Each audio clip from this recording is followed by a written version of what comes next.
In order that all sentient beings may attain Buddhahood, from my heart I take refuge in the three jewels.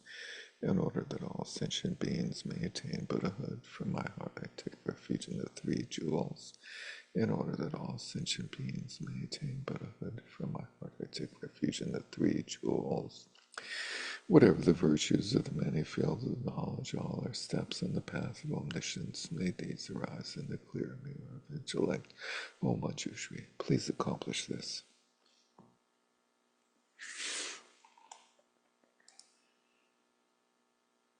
Good evening. Welcome back to our exploration of the nature of reality as understood in the Buddhist tradition, from the Buddha to today. And tonight we dive into the second of the two main commentators on Nagarjuna's presentation, named Bhaviveka, often called Bhavaviveka, until a few decades or a decade or so ago, people decided they didn't need the other V. They could conserve some letters. Anyway, so we have this wonderful text by him, which is quite enticing. But first, I've asked Christopher to give another introduction to the man himself, Bhaviveka. Please. Viveka, known by a number of names. So, as Derek mentioned, we have Bhagaviveka. We also have Bhavya, Bhag Bhagavadveka, Bhavin. Those are some of his monikers. So, he was born in, we think, South India. Some Chinese sources say North India, but general consensus is South India, sometime in the 6th century. And seems as though he was born in a royal family, some sort of South Indian royalty, which may be part of what allowed him to rise to a certain level of prominence, unlike his colleague Buddhapalata. Um, so the 6th century was a time in which we often think of Madhyamaka as appearing around the end of, well, I guess around 100 BC, and that is true, but it was very small for a number of years, and wasn't really until around the year 500 of the Common Era that Madhyamaka started being a more influential force in the Indian scene. And so this was a period of a lot of creativity of how we were going to get these teachings out there. So Bhava Viveka may have been one of a number of so-called itinerant monks who would go around and debating anyone who would meet them. This is a scholar, Malcolm Eckel, who describes the period as one of unusual creativity and ferment in the history of in the history of Indian Buddhist philosophy, and that Mahayana Buddhism was emerging as a vigorous and self-conscious intellectual force, while other early Buddhist traditions from the 18 Nikaya schools opposed the Mahayana movement. So it may be that the emphasis on debate, both within Buddhist schools and non-Buddhist schools, played a large influence in Bhaviveka's style. A scholar, Oleg Kfonstrom, I don't know if I'm saying that right. Um, he argues that Bhaviveka revised and expanded on Nagarjuna's method, and this is a quote, because he was concerned Madhyamaka was in danger of being absorbed or overshadowed by the Yogacara school. He writes that in order to avert these threats, and to bring Madhyamaka philosophy into conformity with the prevalent philosophical requirements of the intellectual milieu in the 6th century, Bhaviveka used logical devices originally formulated by Dignaga and others. So that's a little bit about Bhaviveka. If there's any questions, or we could jump into the reading.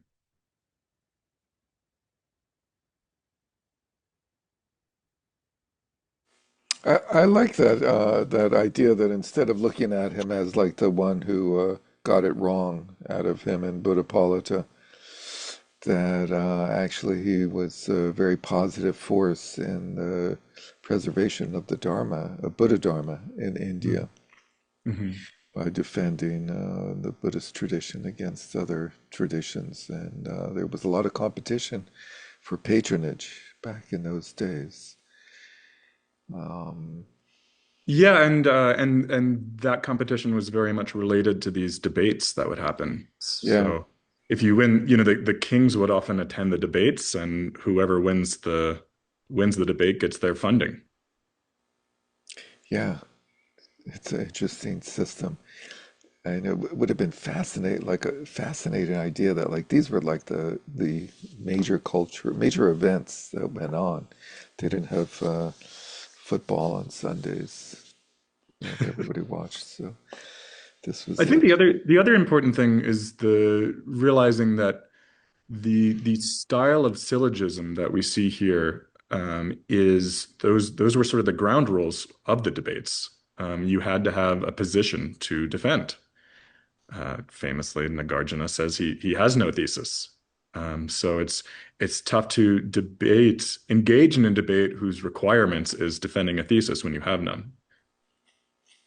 yeah, which indicates he was before that period where there were these formalized, where debates became very formalized and Mhm. required that structure. And he was basically operating or presenting his texts and views within the monastic Buddhist community primarily. Ram, So to be clear, Nagarjuna was before the formalization of these debate styles. I think so. Yeah, I So think was that perhaps these formalization could that have been a reaction to him not having a thesis, so that they sort of like get him out of the argument by changing the rules? Moving the goalposts. Yeah. I think what happened is the Nyaya school of Indian philosophy blossomed, and I'm not sure the timing of it, but that's the main opponent to Bhaviveka and so forth, other Buddhist logicians, Dignaga, Dharmakirti. That school became very prevalent. They formalized logical reasoning, and logical reasoning had was an enormously powerful force of like explaining and figuring out what's true and what makes sense. And that became enormously popular in the philosophical circles of India, which was India was somewhat uniquely unusual in this sense of like really valuing, just like Greece was. There were these little pockets of areas in the world, and so Dignaga comes about in that milieu of the Nyaya school of reasoning and comes up with a Buddhist version of that. And the big part of that is like, what are valid means of knowledge, of knowing? How do we know that something is true or not?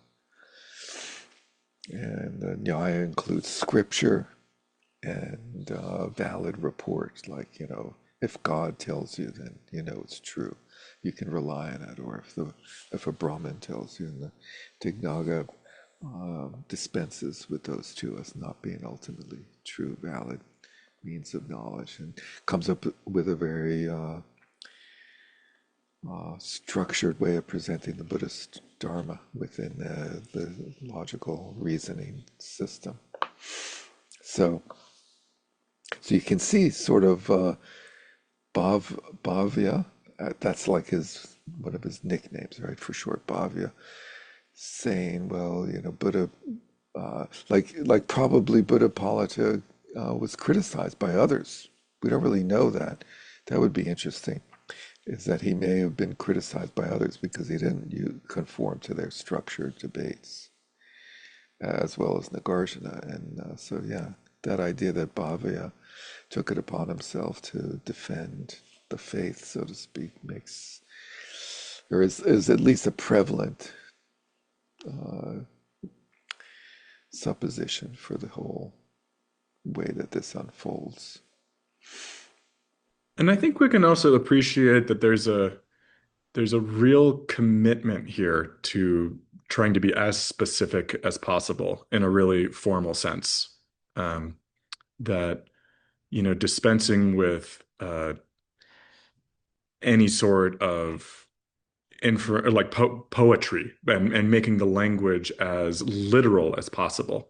Um, and we may not agree that it's a successful attempt, but something about that intention to really drill down into what this means and be as specific as possible. I think there's something to that.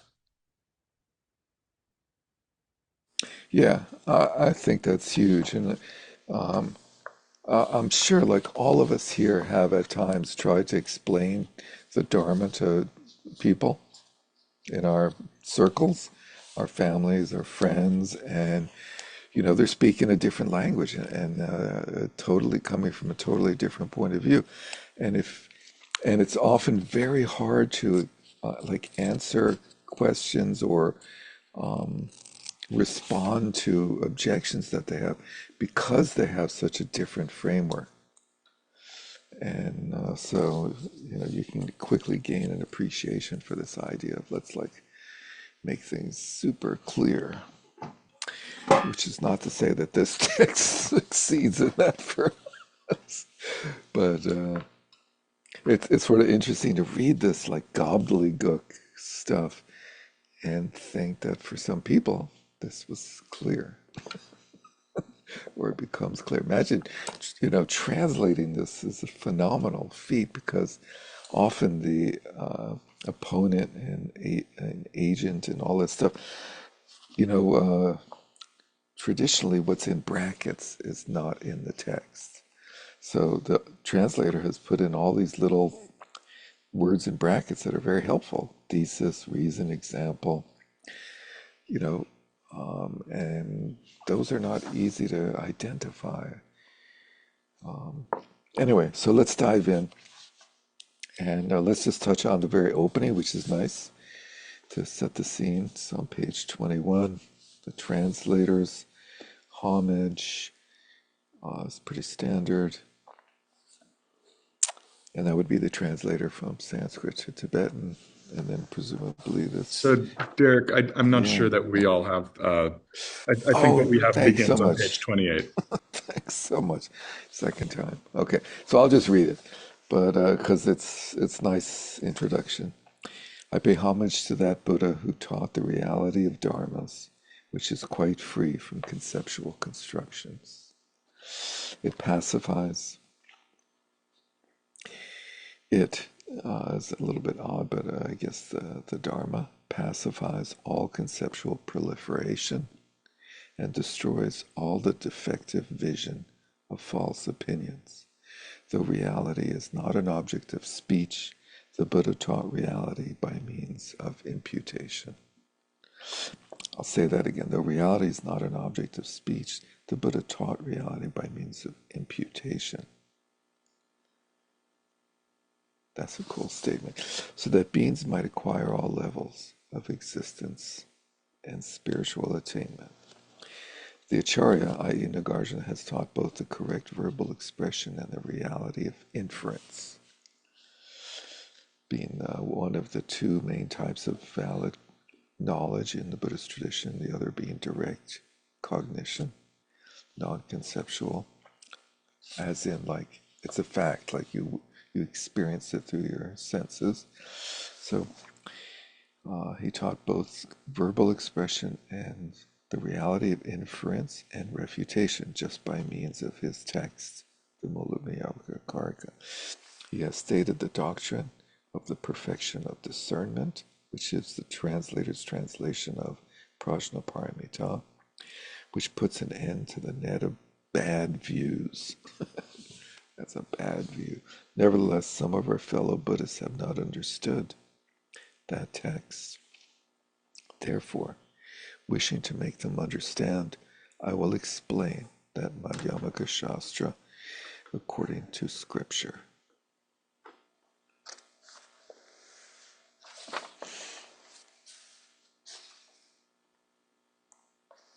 And just a little bit more, let's see. The Acharya Nagarjuna also understood the Tathagata's doctrine, which is taught by means of terms such as non-origination, which is non-falsity. Then an intense force of joy arose in him, so that he praised the Blessed One according to his doctrine, as he had understood it, and he wished to write this treatise. Because Nagarjuna possessed a mind moistened by the water of compassion, he wished to make those persons for whom inference is important and who wish to understand, comprehend this treatise. He wished to make those explanations. So inference is the basis of logical reasoning, right? Thus he said, and the Bhavya quotes Nagarjuna's opening, he who taught dependent origination, which is without cessation, without origination, without annihilation, without permanence, without coming, without going. Not something manifold, not one thing. The quiescence of conceptual proliferation, tranquil, is the perfect Buddha. I pay homage to that best of teachers. So that's the famous 8 qualities of the true nature of reality that Nagarjuna states, which he pulls from the Prajnaparamita Sutras, of without cessation, without origination, without annihilation, without permanence, without the first 2, cessation and origination, without annihilation, without permanence, without coming, without going, not something manifold, not something that's multiple, nor is it one thing. The quiescence, the complete quiescence or quieting or cessation of conceptual proliferation, tranquil, or peace. Usually authors say, translators say peace, or peaceful. This perfect Buddha, I pay homage to that best of teachers. Okay, so we start on page 28.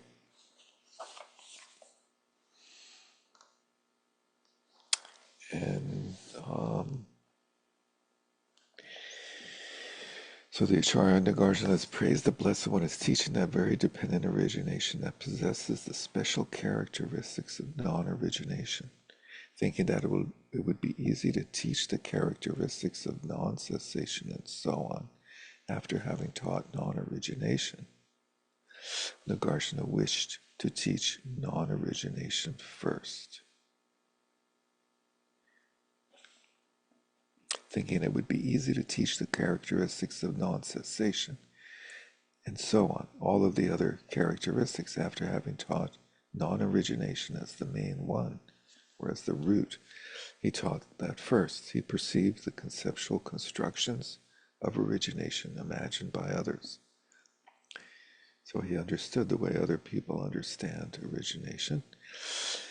Some proponents of origination, some who cleave to the idea that things are originated, say that entities originate from themselves. Others say they originate from something else, another. Some say they originate from both, and others that they originate without cause. When one investigates these options by means of reasoning and scripture, one finds that origination cannot be proved in any way. By virtue of his certainty about this fact, Nagarjuna says, not from themselves, not from another, nor from both, nor from no cause, to any originated entities ever exist anywhere. So the main thesis of the whole text is to refute the origination of entities, the the idea that things are produced. So thus he sets forth the general thesis. As to this, to begin with, what does not from themselves qualify? Qualifies the second line, do not originated.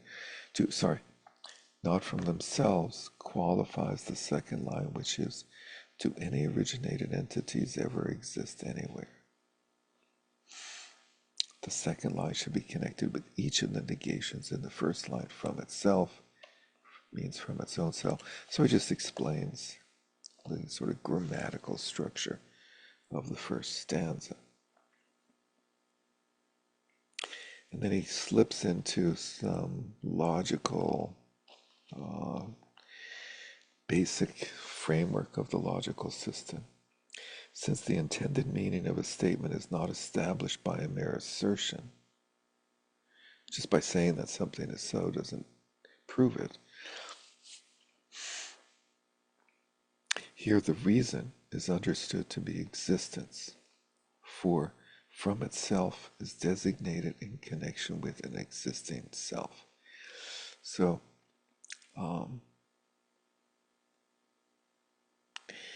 there's a thesis, there's a reason, and there's an example. That's the basic structure of the logical system. A thesis that states X is Y, and then there's a reason of why X is Y, or A is B, or whatever. And then there's an example. An example is given by virtue of the property to be proved. So the property to be proved is the characteristic or quality of the subject that's contained in the thesis, where we say sound is produced. So sound is the subject, and the property is produced. And so that's to be proved by the reason. And the example supports that. So an example is given by virtue of the property to be proved, the essence of the thesis, and then the proving property is the reason, because it is an example of a subject of a syllogism that possesses a property to be proved and a proving property that are common knowledge to both sides in a debate. So he's just sort of repeating the framework of logical reasoning, so we're all on the same page. The negation not from themselves should be regarded as having the meaning of a simple negation, right? And this is key because it's predominantly negation. This is so because Nagarjuna's intention is to establish non-conceptual wisdom that is endowed with all cognizable objects by negating the net of all conceptual constructions. I found this to be sort of a provocative statement. Yeah, that's. I was gonna pause there. In what way is that provocative? What does that say? Well, I just on what basis is he attributing this attention to Nagarjuna? Um, doesn't seem like something Nagarjuna says he's setting out to do. And we could just as well make an argument that Nagarjuna's intention is simply to remove false conceptions, not to establish anything whatsoever. Yeah, so it does seem like that is one example, probably of many, where Bhavya gives an assertion, a positive statement about the whole presentation, Whereas what Chris is saying is it could have been conveyed in the negative instead without putting forward something else to replace it. What else? Mary Mary Beth? Beth. Well, would you just maybe say a little bit about what would be the difference between a cognizable object and a conceptual construction? Because that's kind of what jumped out at me as being important and maybe me not understanding that completely. Yeah, the statement, this is so Chris spoke to the more to the structure of this statement than to the content. The structure being that it's an assertion. And he said it seems more like Nagarjuna undoes any assertions. But let's see if we can unpack what this assertion is that Bhavya is making. So he says that the intent of the text is to establish non-conceptual wisdom. So nirvikalpaka jnana. So that's jnana is wisdom that is beyond conceptual, the conceptual construction. And the word establish is a little uncertain. Is it like is it implies that he's trying to logically prove it, but it could be more like he's trying to bring it about in his readers, right? By refuting this and that, he's trying to give rise or create an opening for non-conceptual wisdom to arise. So the weird part of the sentence is non-conceptual wisdom that is endowed with all cognizable objects. So it seems like this is more like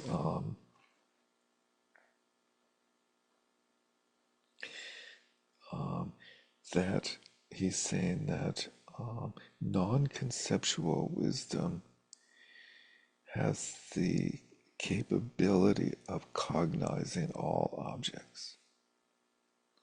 That's how I would understand that. But it's pretty unclear. By negating the net of conceptual construction, so by clearing away, so kalpana, pana is conception or concept, and by clearing that away, then non-conceptual wisdom understands all objects of knowledge. Does that mean maybe somehow cognizing is okay, but Yes, yes, conceptualizing is not okay? exactly, exactly, yeah. By Be clearing very away sensitive. concept, we actually understand, we're able to to cognize objects clearly and directly by It, clearing away concept. Sorry. but cognizing objects that don't really exist. Yeah, so he didn't say that, and so that's the question because we know the context is that whole framework of do things, uh, whether things exist and in what way they do or don't exist. But cognizable objects really means objects of cognition, and it doesn't really necessarily make any statement about the existential existential or ontological status of those objects. So the use of the term object by itself does not imply that? It's often translated like we're familiar with it, everything to be known, or all All things things that that can be can be known, known, Appearances. later later called called appearance. appearance. Yeah, so that it doesn't have to sound so much like it's affirming the existence of the objects. I just attempted to Google it. There's not much, but I got scope of one's experience For which term? for Jnana Visaya, cognizable Vishaya. objects. Vishaya. Yeah. Jnana So Vishaya. Shneya is like one's cognitive capacity, like to know that which can be known, and Vishaya is like within one's, like it's related to Vipassana. It's within one's purview of knowableness, sort of.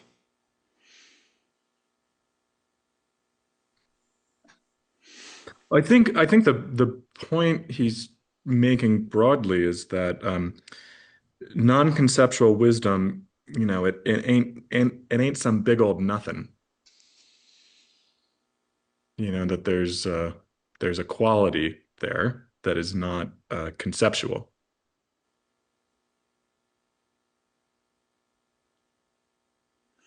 Yeah. So in the system of the of logic of Dignaga,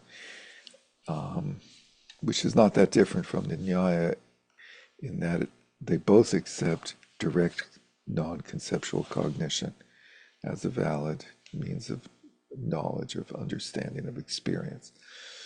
And that's the types of that are the six senses. Sorry, the five senses, normal sense, what we call the five external senses. And then the sixth consciousness has some aspect of direct cognition. And then inference obviously happens in the sixth consciousness. But those two are the accepted means of cognition in the Buddhist system of Dignaga. So, Our body consciousness is non-conceptual. yeah, Yeah, all the the five five sense sense consciousness. consciousness. Right. But for instance, like if you close your eyes and you raise your hands above your head, you know where they are. And you know that without concept. And if you, with your eyes closed, you can then touch like say, your right little finger to your left big toe. You can do that with your eyes closed without having to think about it. Right? And you know where you are in space. Like riding a bike. It's totally non-conceptual, and you can spend a lot of time in that space. Listening to music, same thing. Yeah, so these are all examples of non-conceptual experience through senses. And I think the reason why you're talking, using the example of body consciousness without confirmation by other senses, so to speak, is because that is like a particularly feels like it's particularly far from our conceptual framework. Whereas things like vision get immediately filtered into categories and this and that, right? The body consciousness tends to be more removed, feeling. Yeah. Whatever we see or even hear often, at least my experience is I tend to label it pretty quickly. But that other thing, there's nothing to say really. I'm just there with it. Okay, Okay, good. good. So let's continue. If it is to be taken to be an implicative negation, so here we go with the whole system of there being two types of negation, implicative and non-implicative, right? If it's to be taken, if it is taken to be an implicative negation, so the negation in the last paragraph was that things do not arise from themselves, which he said is to be taken as a simple negation. Doesn't imply that they arise from something, from some other scenario. So going back to our paragraph, if it is taken to be an implicative negation, then because that is predominantly affirmation. So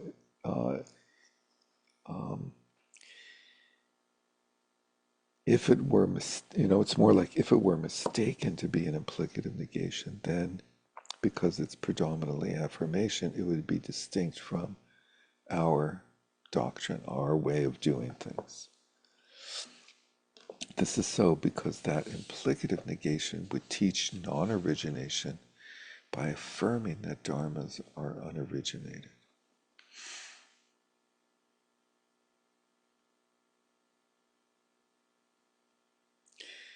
And he gives a scriptural support. So does the footnote 86 have anything helpful?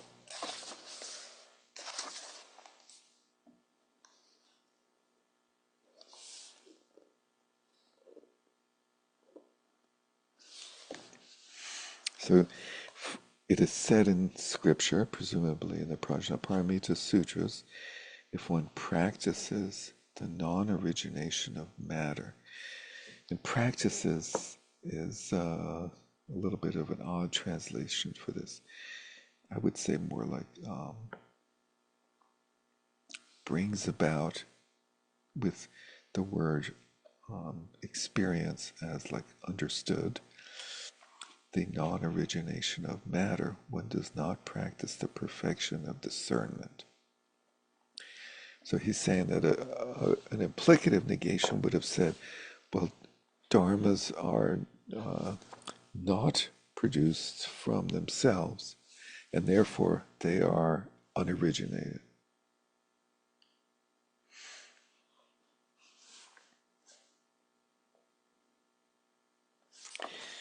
So I think the argument he's going to make is the implicative negation is that if dharmas are not originated from themselves, therefore they must be originated from other. Well, he gets to that finally, but I think he's saying here that there seems to be a significance in the wording going back to the opening. Those 8 qualities which are presented as without origination. He taught dependent origination without origination. He didn't say that dharmas are unoriginated, because that would assert that there are dharmas. For it is said, okay, so next paragraph, here one should specify that entities do not originate from themselves.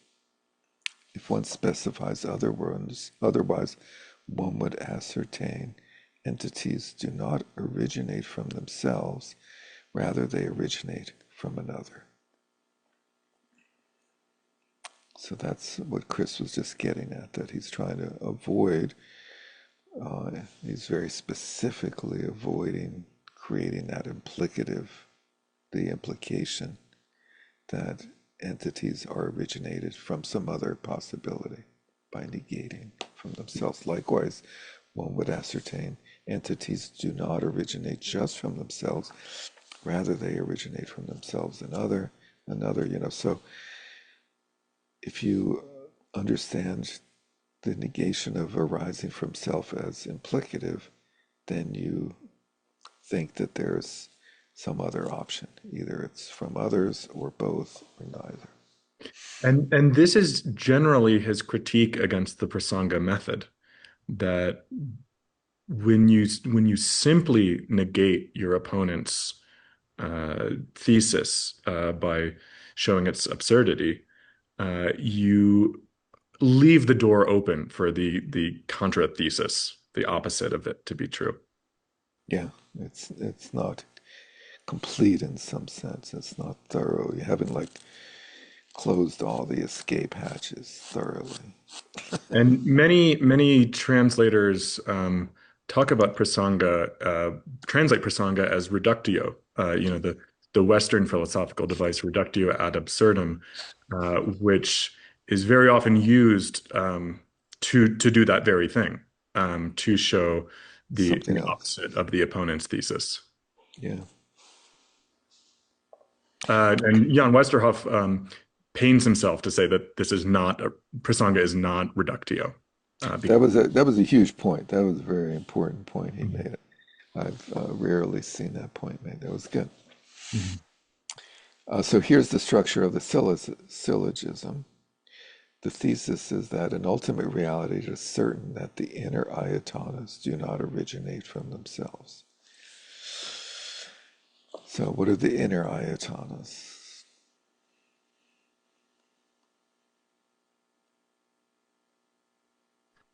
The eye, ear, nose, tongue, mind, Right, the sense body. bases, the six sense bases. And what are the outer ayatanas? The objects of those bases. Right, together making 12. So there's this qualifier, which is an interesting insertion here by Bhavya in ultimate reality. I don't think we see Nagarjuna using that qualifier, which again is one of Bhavya's complaints that Buddhapalata didn't clarify in which level of reality was being talked about.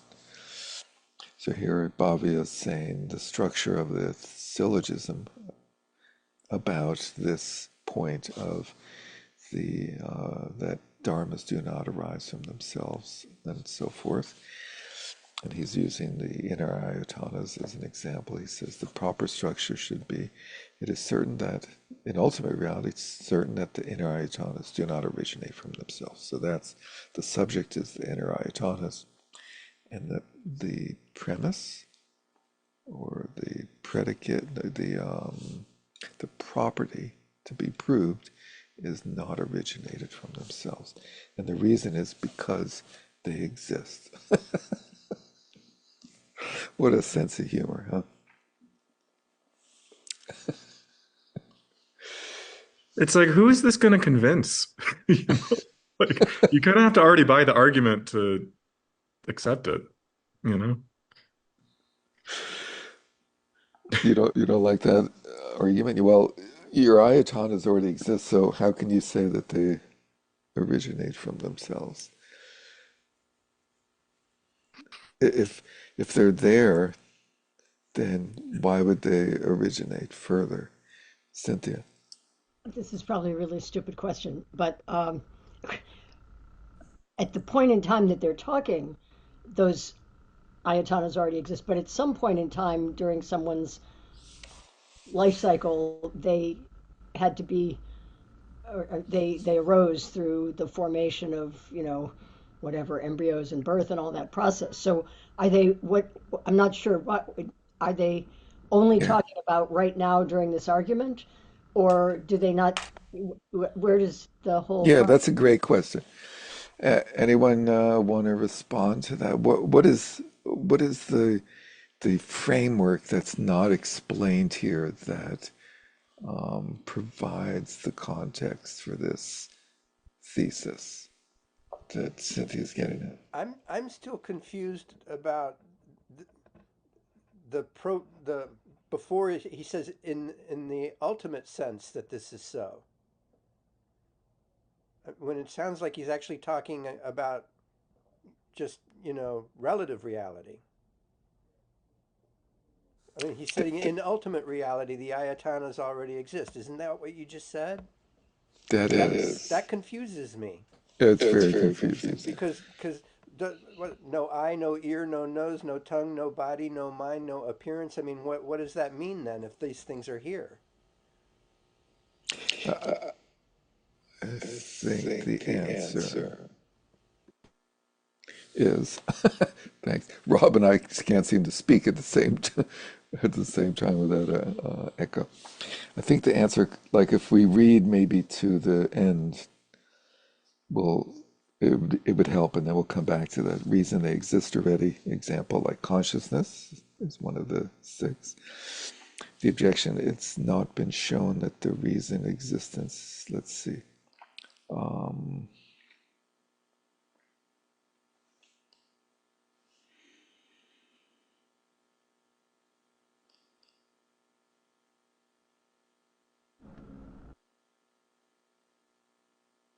And by the way, I realize my question uh, obviously, I was forgetting about that ultimate reality part that Rob just raised, because what I was describing obviously is more of a relative rather than ultimate uh, situation. But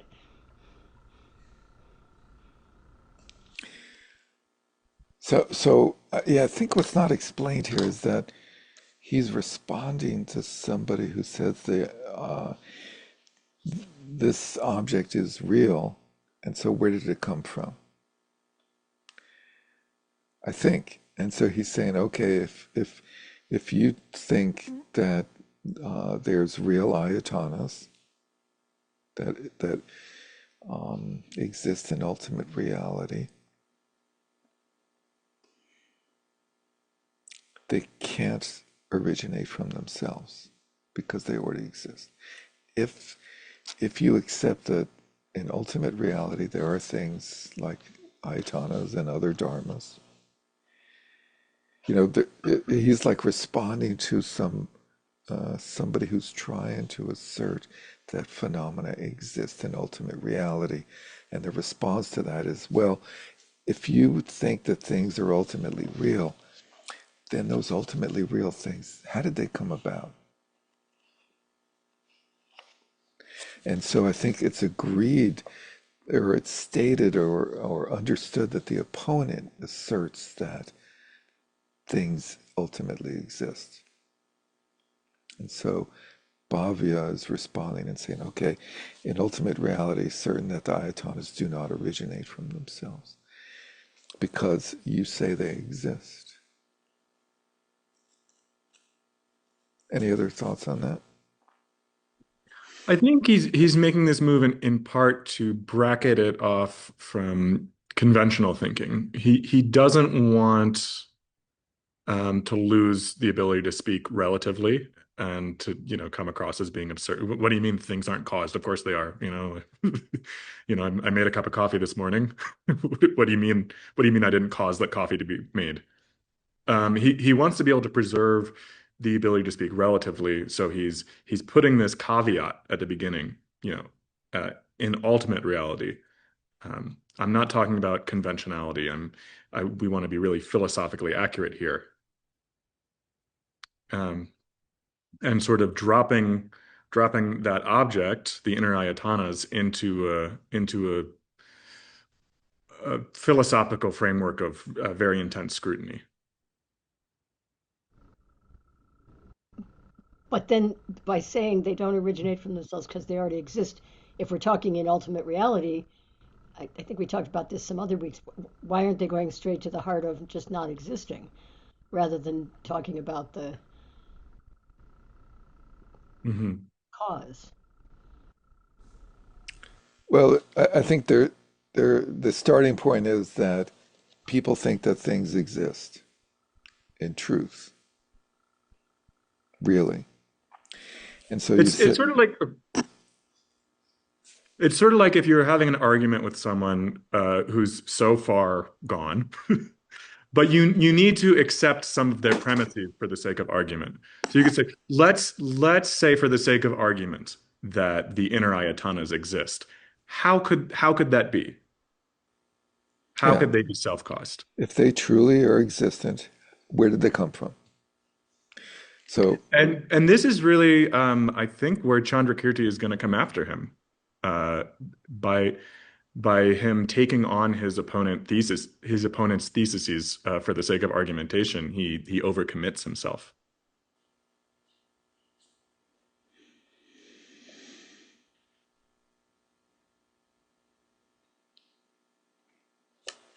and so going back to Cynthia's statement, so um,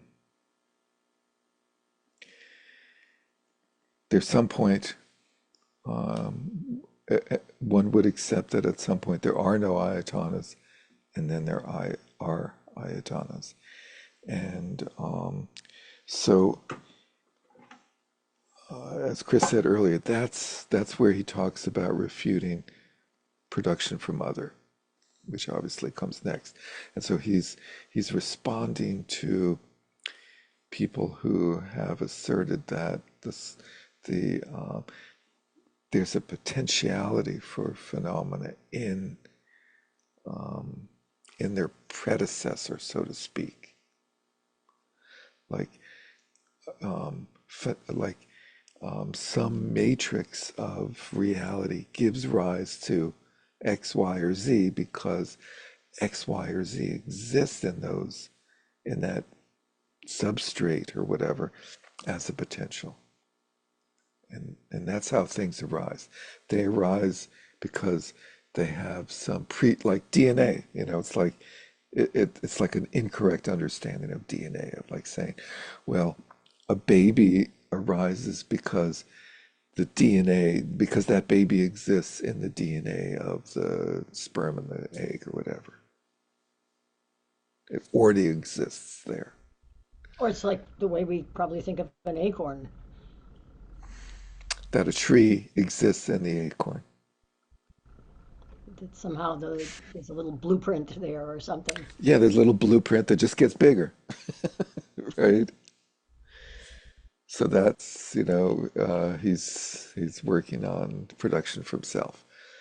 And it's a little odd that, he's supposed to be like presenting the more complete picture, but as it's clear from our discussion of it, it's a little odd that he doesn't provide this whole context. And it's sort of, I guess, to be understood. But so let's see. Because they exist already is the answer. So he doesn't explain that, well, if they did exist as a potentiality, then, we all know the problems with that. And, we've heard those a million times. But let's continue with the logical sequence, if we can bear it. Example, like consciousness. Objection. It has not been shown that the reason, existence, is absent from dissimilar cases. So here we have an objector who knows the system of logical reasoning as well as Morgan does. And the way logical argument works is that a reason, a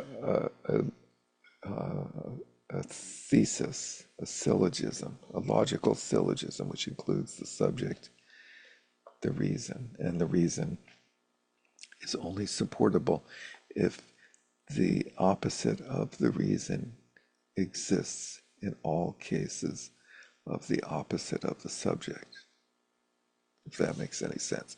In order to be ironclad in reasoning, you have to give a scenario where the reason applies to your subjects and the reason does not apply to the opposite of your subjects.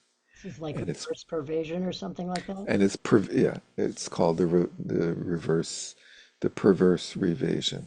I mean the reverse pervasion, right? So they have these technical structures of it, but I was trying to like explain it in a down to earth way. It's like your reasoning has to be all inclusive and all pervasive, ironclad. That this reason doesn't apply to any of the opposites. So the reason is it exists, and dissimilar cases would be anything other than ayatanas, I imagine.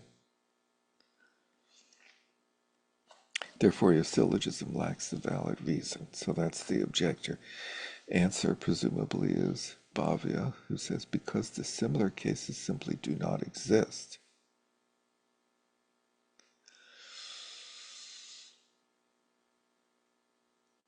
And dissimilar cases would be, it's a little bit unclear. There's no absence of the reason in that non-existence is similar case. Therefore, herein in all similar syllogisms, there's no fault in not giving a dissimilar example. So he's saying, I can't give a dissimilar example. I think he reversed to what we initially thought was that, like, there's no real objects.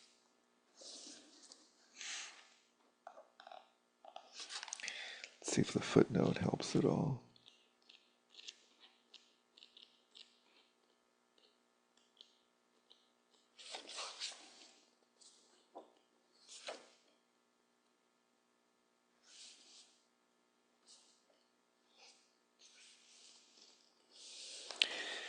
So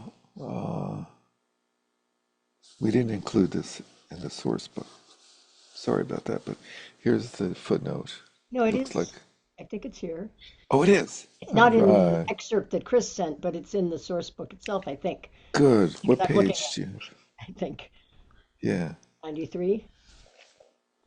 Footnote 93. So the opponent thinks that Bhav Viveka should give a dissimilar example. That is, an example of something that lacks the property to be proved.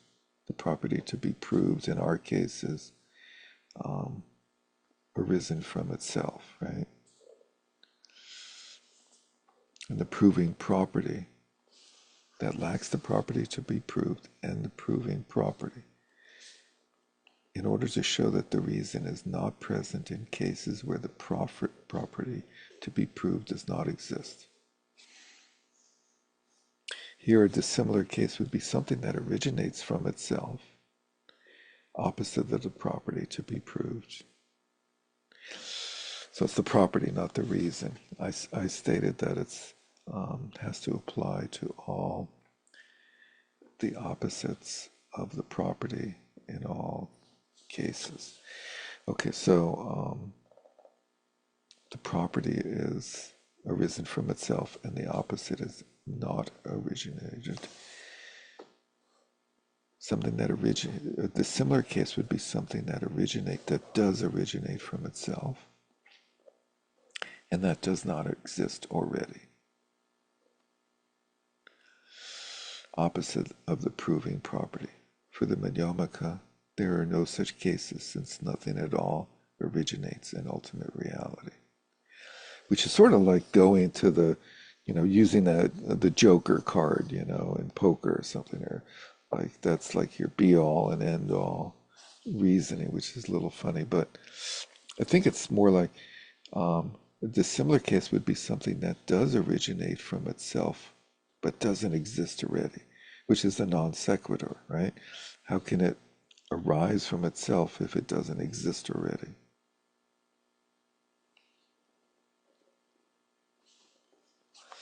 That wasn't very convincing, I can see from your faces. No, that was good. Yeah, I think. That's convincing, right? If if it doesn't exist, then it can't arise from itself. So in order to arise from itself, it has to exist, Even though it makes no sense to. even though it makes no sense. So in ultimate reality, phenomena do not originate from themselves, going back to our text, page 29, because they exist.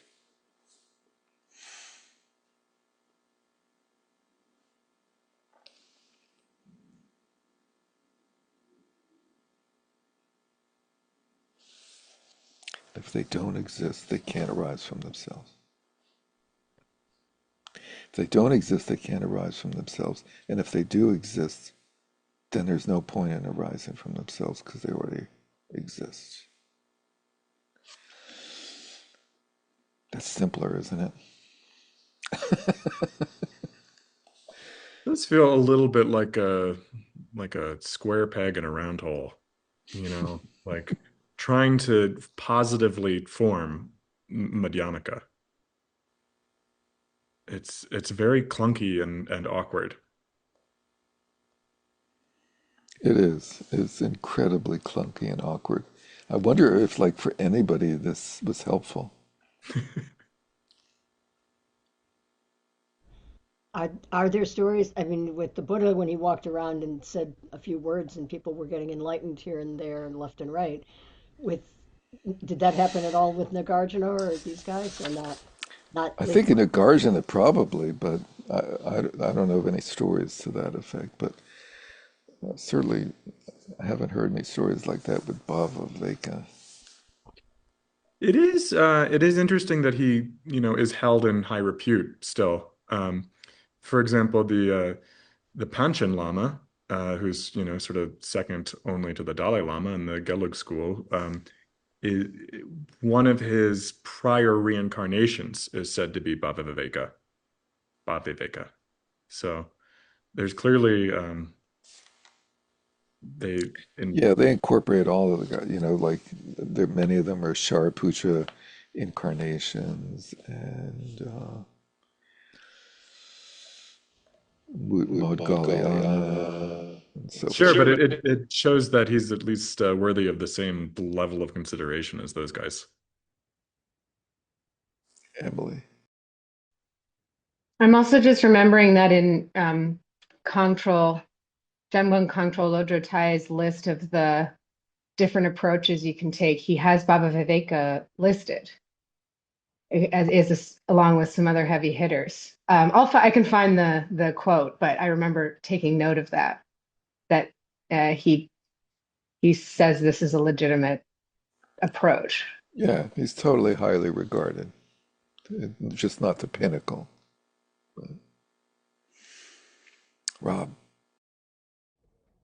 Yeah, I'm recalling how at the very top of this class, this was all about getting us to be non-conceptual, and it seems like it's been a real like conceptual dog chasing its tail now.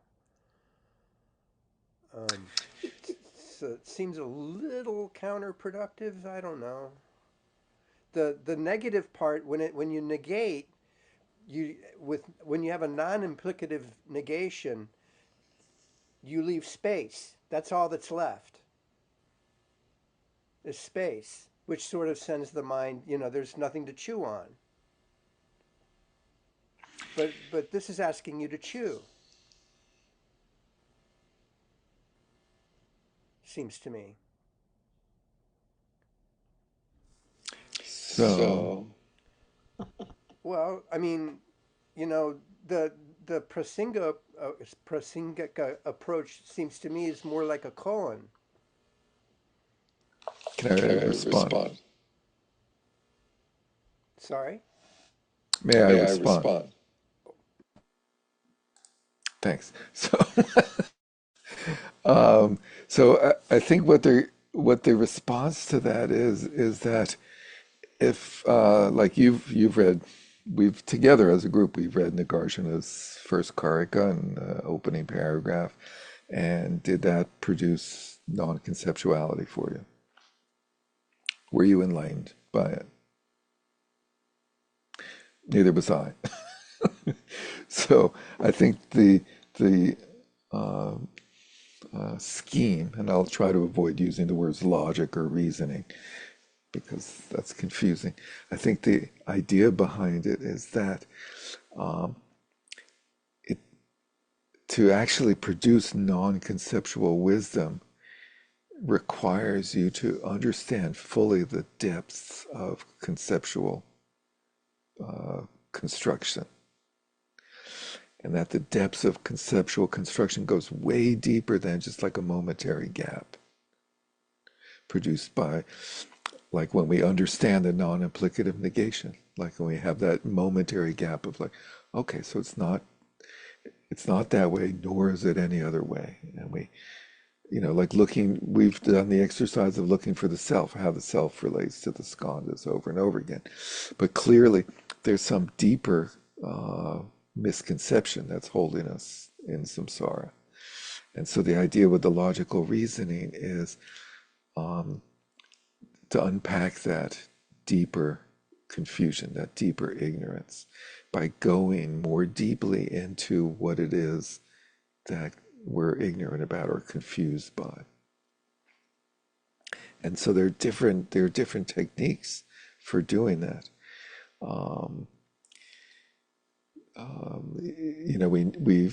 we know in the Buddhist tradition that there are devotional techniques that are common.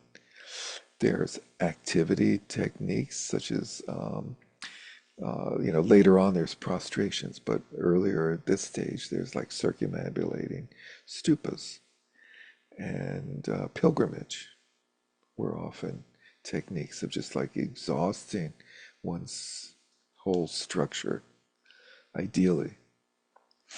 And so this is like the exercise of intellectual exhaustion.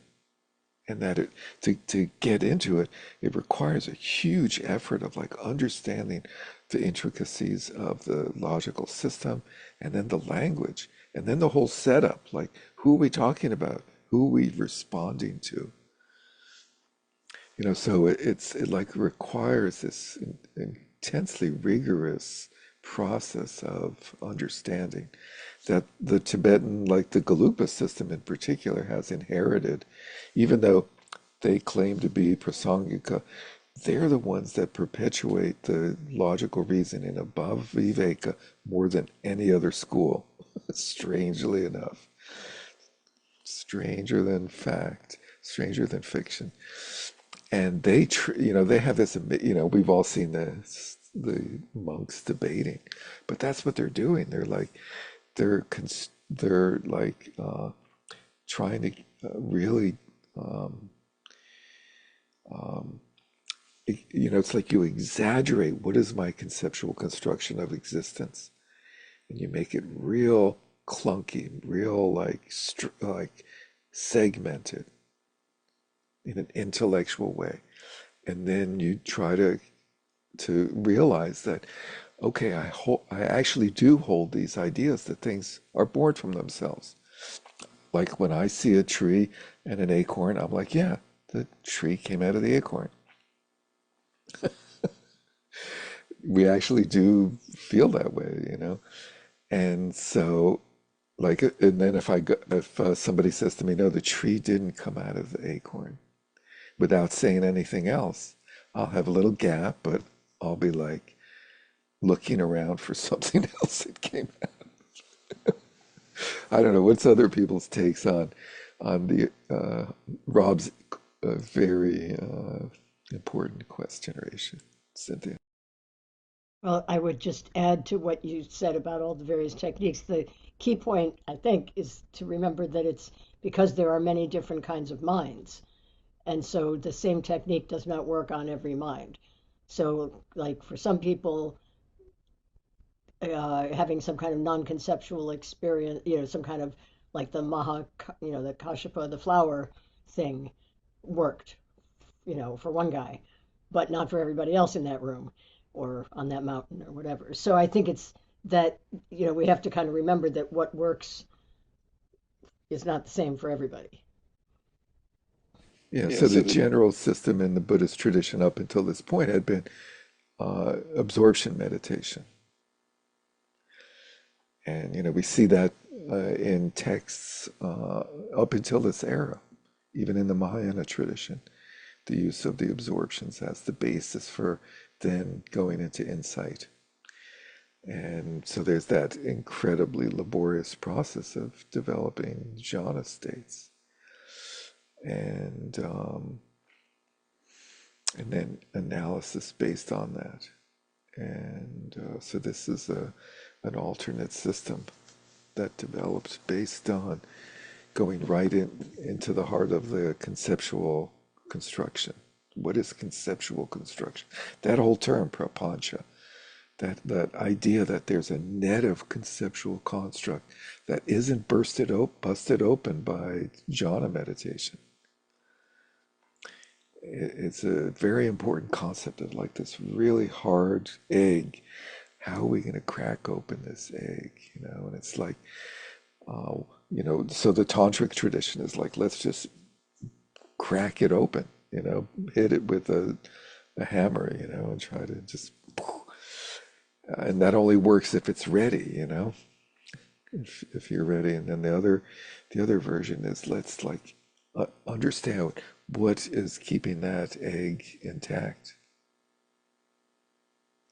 And I don't know. It's certainly not common to our tradition, and our version of Vipassana is dramatically, radically different than Vipassana in any other Buddhist tradition. But I was thinking, let's see what Mary Beth says, and then let's see how he responds to Buddhapalita on the next page. Mary Beth. So would you just again say, Chris, the thing that you said in the beginning, where I think you were saying that maybe Bhavaveka was making an assumption that may not be true, something about that? Nagarjuna's intention to establish non-conceptual wisdom that's endowed with all cognizable objects by negating the net of all conceptual constructions. You made a point about that. Would you remind us again what that point was? My point was that he is making the assertion that Nagarjuna was engaging in some sort of positive gesture of showing establishing a non-conceptual thingy by negating all conceptuality, and that doesn't necessarily follow that's what Nagarjuna was doing. Thank you. Yeah, so let's talk about that for a second. Like the idea of non-conceptual wisdom, I don't think appears anywhere in Nagarjuna's Mula Vinyamaka Karaka, nor probably any of his other texts.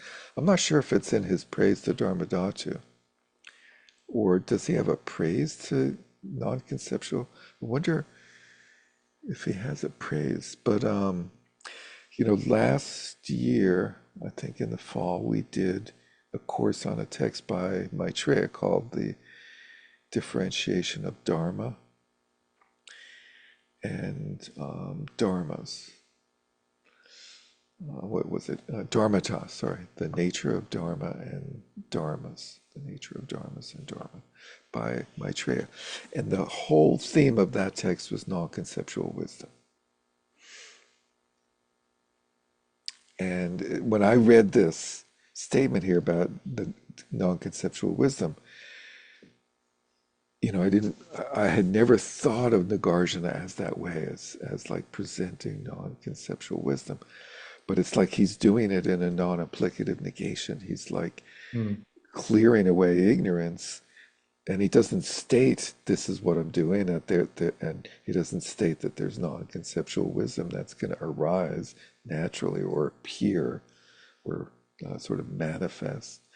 But Maitreya does, and maybe that's partly why Bhava Viveka is mentioning it. I'm not sure. I'm not sure. Why don't we take a peek at the interchange between Buddhapolita and Bhava Viveka? So on top of page 30. How about I'll be Buddhapolita, Chris, and you be Bhava? That's a setup, huh? So Buddhapolita comments, entities do not originate from their own selves because their origination would be pointless and because there would be no end to their origination. So This is not. that's like the simple negation, right? Sorry. It's like boom, it just doesn't make any sense. And so that leaves you in that state of non-implicative negation. Okay, sorry. It's like it just one thought that keeps coming up for me. Maybe because I'm totally sleep deprived. But it feels like Prasanga is like it's like the punchline of a really good joke, where like the whole conceptual lead up of it is just like exploded by the punchline, and you're just left like, what? What the heck was that?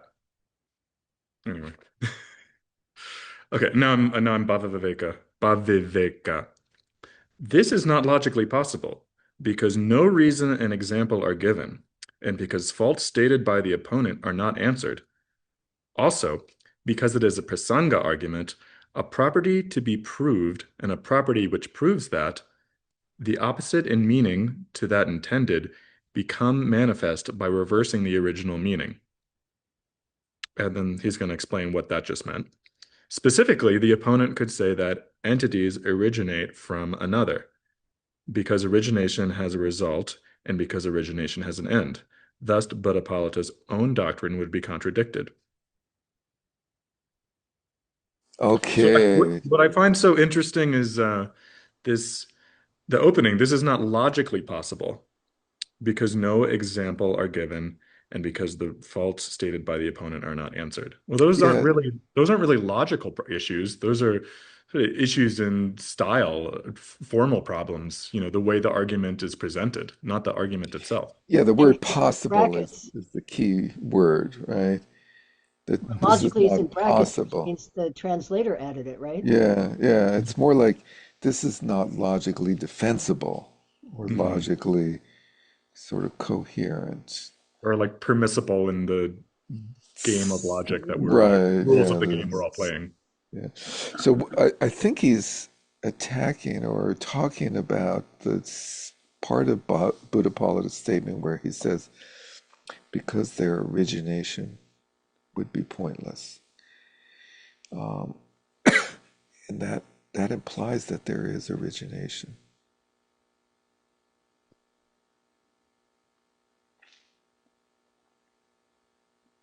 Mm.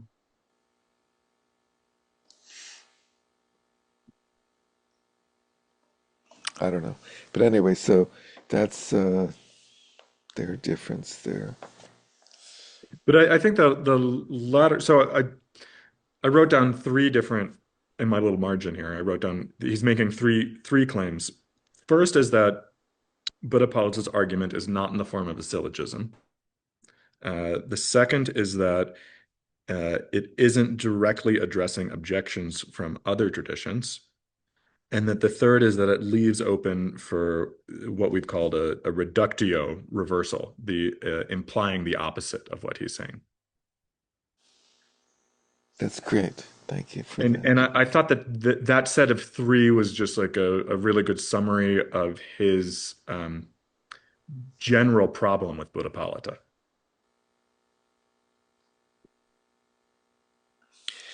So let's move on to the next part, which is about refuting production or origination from other, which starts on the same page here.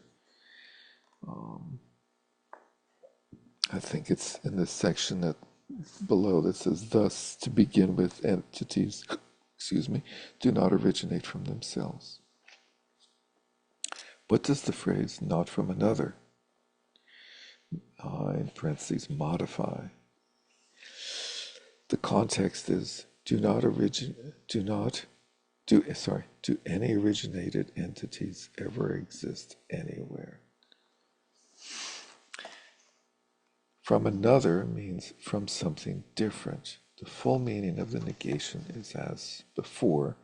So the negation is of production from other is similar to production from self. And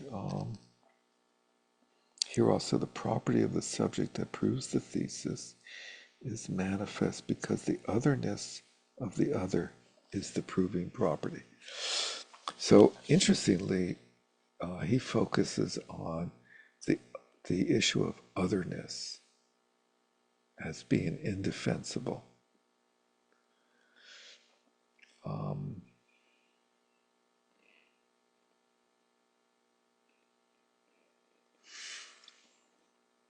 which is it seems to me I've seen this part of the tetralemma, the four-sided situation, refuted in other ways than focusing on the indefensibility of the otherness of two dharmas.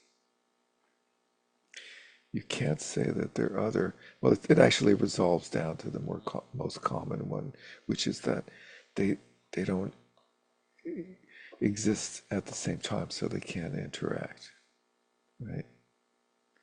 And if they do, then the result already exists, and there's no purpose to the causation, right? The only way that it makes sense is if, um, on the one hand, if they meet, then the result already exists, and the cause doesn't do anything. And if they don't meet, then how can they possibly be any interaction between the two? But he focuses on how can phenomena be other. Any thoughts on that? Any reactions to that?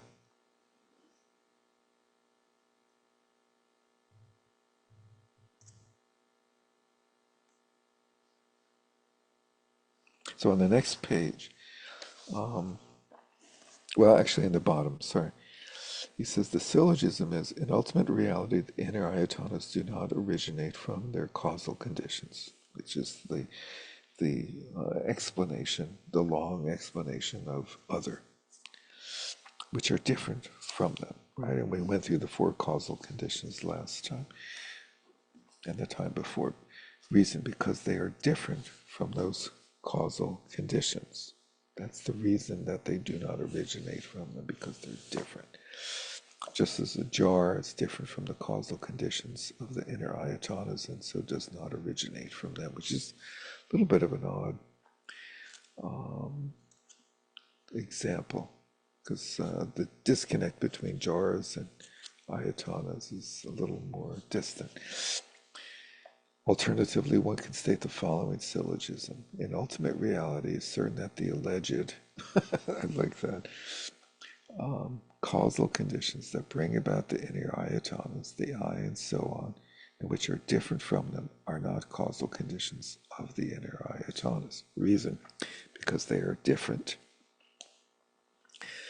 Example, just as threads are different from the inner ayatanas, and so are not their causal conditions. Threads are about as different from ayatanas as jars are. Yeah, you'd think it would be more effective if he suggested a thing that could purportedly be a cause. Yeah, something that you would think would be a cause, right? Like light or color or something like that.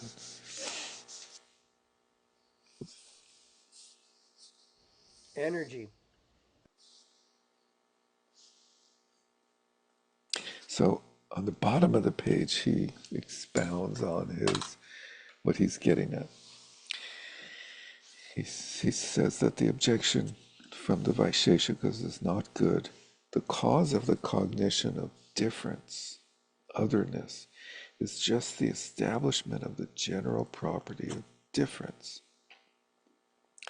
This is so because our reason, because they are different, is stated in general, and also because the consideration of whether that difference is a quality or something else is a different consideration. Then he goes into this whole discussion of qualities as being possessed by a phenomena. Let's see.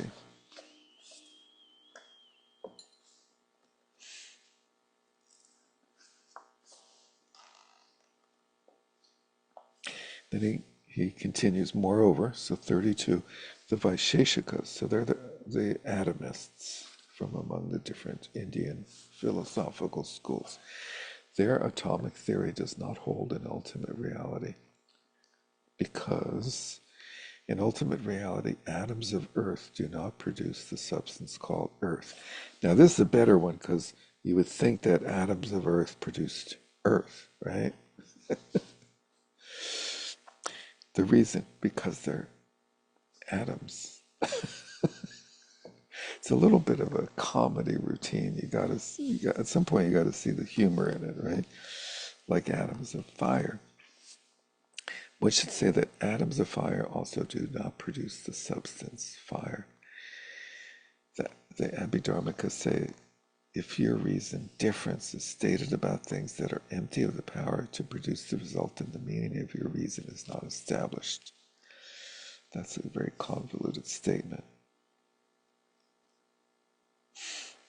I think they're getting at that the otherness of atoms of earth and earth is not proven. Are atoms of Earth assumed to be existing? By the Vaisheshikas. So I think he's accepting them. I'm not sure. Right. So essentially, there's the idea that there are such things as atoms of Earth, but then the idea here is And that there's those earth. do not produce Earth. So then, what does it mean to call something an atom? I mean, that seems like it sort of denies, well, it either denies the idea that something could be an atom of Earth. I think he's saying that simple objects can't produce complex objects. Which means that it's meaningless to say that there's an atom of Earth. It's meaningless to say there's anything other than an atom of Earth. But what Because does it they, mean? I guess it could go either way. It's meaningless to say that like Meaningless all the way down. I mean, going back to the chariot example, right? Like it's meaningless to say there's a chariot, there's only the components of the chariot. It's meaningless to say there's a handful of earth, there's only atoms of earth. They can't cause something because they already exist.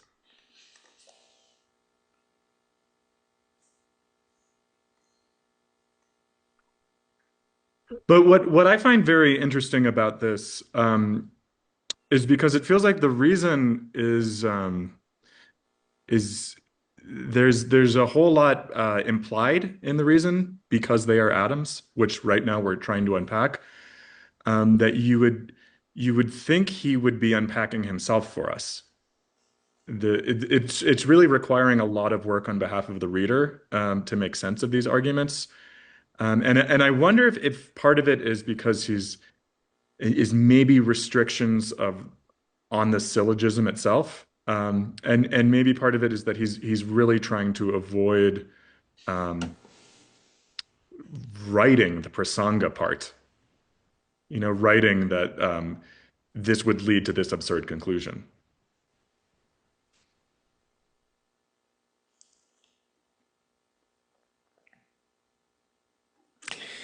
Yeah, it's sort of mysterious, and I'm like dying to see if there's commentaries on Bhaviveka that like make sense of There was this. one that's very, very long, and I think it's the longest text in the Tengyur, but we don't have an English translation of it. Right. I tried to find it I for this meant if there class. were any English commentaries. Yeah, sorry.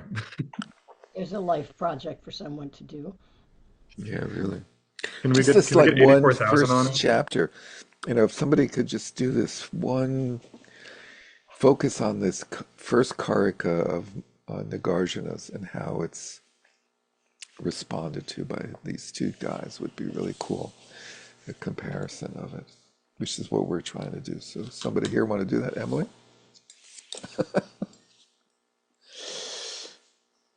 Anyway, just Haha, maybe someday.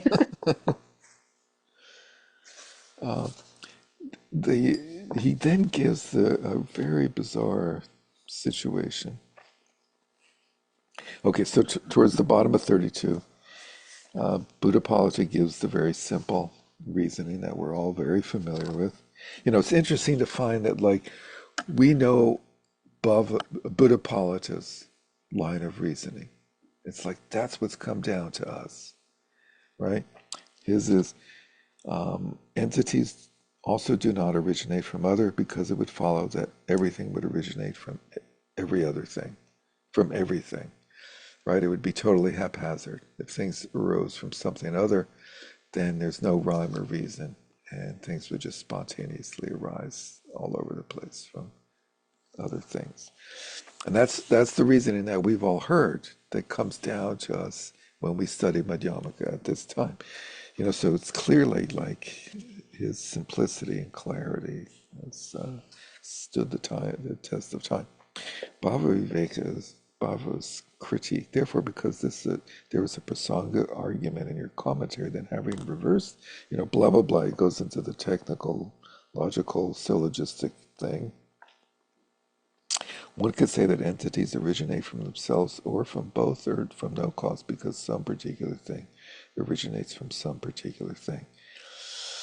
Then your previous position would be contradicted. So it's not like an ironclad statement that covers all bases from a logical point of view. Otherwise, if such an alteration of the blah blah blah, because it would follow that everything would originate from everything, would be neither a proof nor a refutation on the top of 33, and therefore your argument would be incoherent in meaning. And then he quotes this amazing verse, right? It would be like this following incoherent verse. And like, where does he get this from? 139.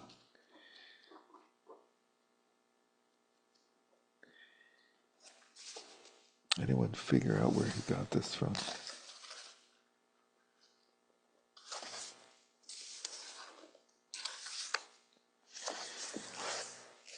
Well, anyway, Oh, okay, well, that's good. So a certain grasses, certain creeper, and the tamarind are beneficial for fever. These must be like sort of common knowledge things, right?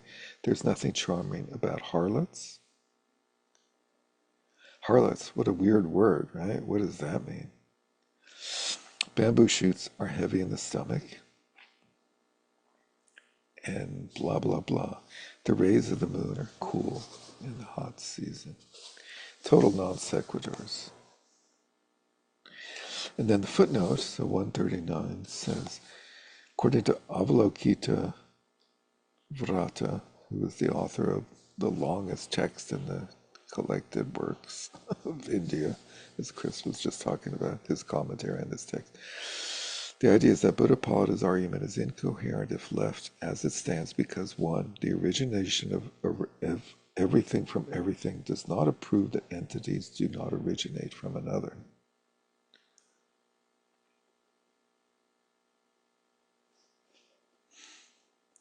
Like, that's an example, like that things could originate from everything. That's an example. It's not a proof. It's not a reason, right? It's a logical. It's a conclusion. What's it called? A reductio absurdum sort of type of result. Well, it's sort of taking it to the extreme. That's it. Thank you. Does not prove that, right? Two, the origination of everything from everything is not, in fact, a property of entities. Nothing arises from everything, right? You know, he says, well, then everything would arise from everything. And Bob was saying, no, it's not, in fact, a property of entities. You can't find any example of anything that's arisen from everything. Because of one, there's no connection between Buddhapada's thesis and his reason, just as there's no connection between the lines of the verse quoted. I think Buddhapalata would be like, yeah, dude, that's the point.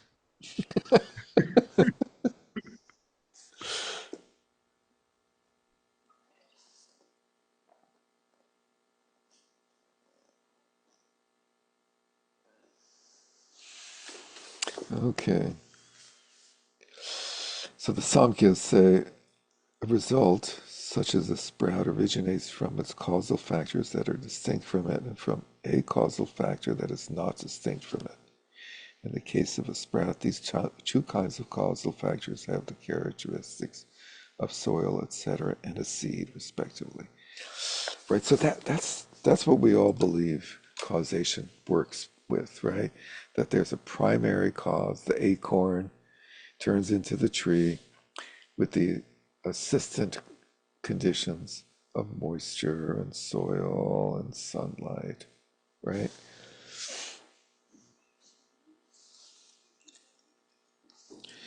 And the answer, because they think that entities originate from both themselves and others, therefore to them, Nagarjuna says the following. So he shifts to the third option of, the phenomena arise from both themselves and others, which is what the Samkhya's are saying in this statement. And he quotes Nagarjuna saying, not from both, instead of saying, not from both themselves. So that's what he means. Anyway, we're out of time, which might seem like a good thing in this case. But I think we've dipped our toe in the world of Bhavya. And it's interesting to see the way he responds to the situation. Mostly because we know the plot later on over the next 1,000 years or whatever, 1,500 years. But from here we move to Chandrakirti. And I'm really sad I'm not going to be here next week to hear about Chandrakirti. So I look forward to listening and seeing what you all come up with. What do we have first? Is it the Prasana Pada or the Madhyamaka Avatar?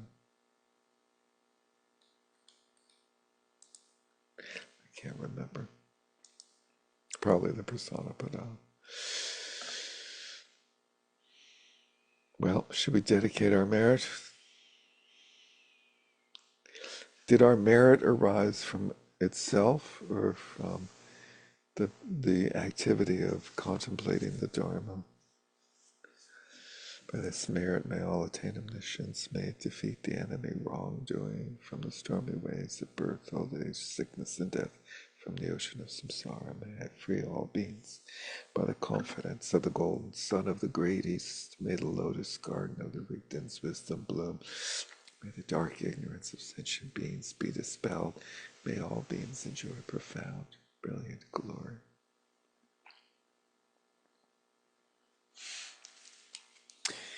Thank you, everyone. Thank you, Chris. Thank you, Derek. Thanks, everyone, for persevering. Have a great week and see you in a while. And just to clarify what we've got for next week, we've got Chandrakirti's Madhyamaka Vitara. And then we have our old friend Jan Westerhoff's commentary from a fairly recently published book on that. So we'll have a lot to look forward to. As Derek has just reminded me, we'll be teaching the class without him. Thank you, Derek. Thank you. Have fun. Take care. See you soon. Bye. Bye.